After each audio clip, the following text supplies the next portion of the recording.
Hi students, welcome back to another video. Today we will learn about that what are the laws of logarithm and how can we solve questions related to them. First of all, laws of logarithm जो है उनको हम rules भी कह सकते हैं या आप कह सकते हैं कोई भी प्रॉपर्टीज़ हैं जो कि logarithm की होंगी और आपको हेल्प आउट करेंगी टू सिंप्लीफाई और to solve the logarithmic expressions. One by one देखते हैं. जो फर्स्ट लॉ है पावर लॉ, ठीक है. Then there is product law, then we are having quotient law, and the third one is change of the base law. ठीक है, और ये चार of base law. So power law, product law, quotient law and change of base law, इनकी statement आप one by one देखो. यहाँ पर first of all student you know that जो जनरल नोटेशन होती है ना लॉगरिथम की, उसको ही हम कंटिन्यू करेंगे और उन पर अप्लाई करते जाएंगे ये लॉ. और ये अब लॉ कब कब अप्लाई होंगे ये भी आप देखोगे. फर्स्ट ऑफ ऑल अगर तो आपका लॉगरिथम है लॉग और अप्लाई होगी है ना, यानी एक्स की पावर समथिंग आ गई है. So here we will apply power law.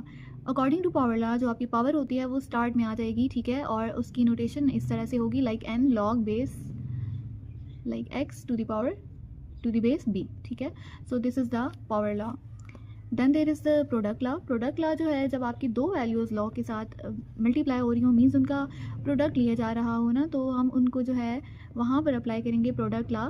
Okay, तो यहाँ पर एक्स और वाई पर प्रोडक्ट लॉ अप्लाई होगा तो जो लॉग है वो दोनों वैल्यूज़ के साथ डिस्ट्रीब्यूट हो जाएगा. नंबर वन, दोनों वैल्यूज़ पर आपने लॉग जो है वो अप्लाई कर देना है और उसके बाद जो दरमियान में सिंबल आएगी, अब यहाँ पर प्रोडक्ट नहीं रहेगा, there will be the sum. Okay, तो लॉग अप्लाई करने के बाद इनका आपने ले लेना है सम, तो this will be the product law.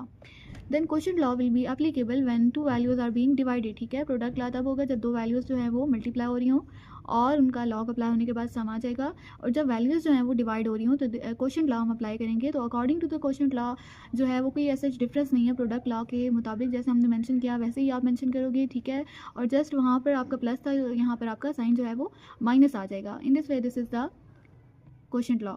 ठीक है, क्वोशिएंट लॉ और प्रोडक्ट लॉ जस्ट सेम है, डिफरेंस ओनली आपका यहाँ पर साइन का है. क्वोशिएंट लॉ में माइनस आएगा, प्रोडक्ट लॉ में प्लस आएगा. Then our fourth number of law is change of base law. Change of base law में अगर आपका कोई क्वेश्चन इस तरह से गिवन है ना और हम उसको किसी दूसरी बेस की फॉर्म में जो है मेंशन कर सकते हैं, यानी उसकी बेस आपने चेंज कर देनी है ना, तो जो बेस होगी यहाँ पर बी है तो हम ऐसे करते हैं कोई और बेस ले लेंगे. ए बेस हम अगर लेट करें ना, तो जो log a of x to the base a over log b to the base a आ जाएगा यहाँ पर आंसर. ठीक है, तो यहाँ पर बी जो है वो आपने सब्सटीट्यूट करवा दिया किसी दूसरी बेस में, that is the new base a, यानी आपने यहाँ पर न्यू बेस इंट्रोड्यूस करवा दी है.